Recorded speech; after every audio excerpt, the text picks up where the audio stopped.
Un zeste d'info. Focus littérature dans un zeste d'info avec Charlotte Brich, notre journaliste stagiaire de l'ISCPA, l'Institut supérieur des médias de Paris. En 2010, lors d'un déménagement au sein du lycée Jean de La Fontaine dans le 16e arrondissement de Paris, des lettres et des photographies ont été retrouvées dans une vieille armoire. Charlotte, de quoi parlaient ces lettres et à qui appartenaient-elles ? Enfouis depuis des dizaines d'années, Romain, ces documents appartenaient à une ancienne élève, Louise Pikowski. Son dernier courrier date du 22 janvier 1944, jour où elle est arrêtée avec sa famille. Grâce à ces lettres, Stéphanie Trouillard a pu écrire un ouvrage intitulé « Si je reviens un jour, les lettres retrouvées de Louise Pikowski » aux éditions des Ronds dans l'eau, permettant de rendre hommage à cette jeune fille. Écoutez. Alors en fait, l'aventure a commencé il y a 4 ans quand des professeurs du lycée Jean de La Fontaine m'ont contactée. En fait, c'est une professeure de mathématiques qui en 2010 avait retrouvé par hasard dans une armoire du lycée des lettres et elle s'est rendue compte qu'elles avaient été écrites par une ancienne élève, donc Louise Pikowski, qui avait entretenu une correspondance avec l'une de ses professeurs pendant la Seconde Guerre mondiale. Et malheureusement, elle a vu très rapidement que Louise avait été déportée à Auschwitz et qu'elle y avait été assassinée. Et donc, elle avait envie de retracer le parcours de cette jeune fille. C'est pour ça que ses professeurs m'ont contactée.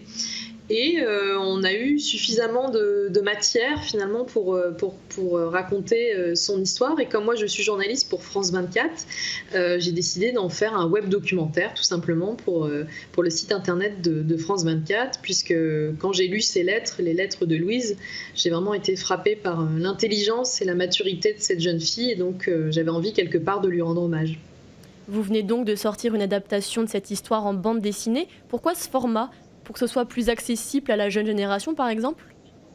Oui, exactement. En fait, quand le web documentaire est sorti, j'ai eu plusieurs propositions pour en faire un livre.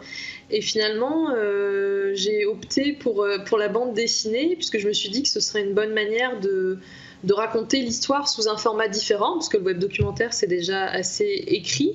Et puis effectivement, je me suis dit que c'était un bon format aussi pour s'adresser aux plus jeunes, parce que je vais souvent faire des interventions dans des collèges ou des lycées, et je vois bien que les professeurs utilisent beaucoup la bande dessinée dans l'enseignement de l'histoire.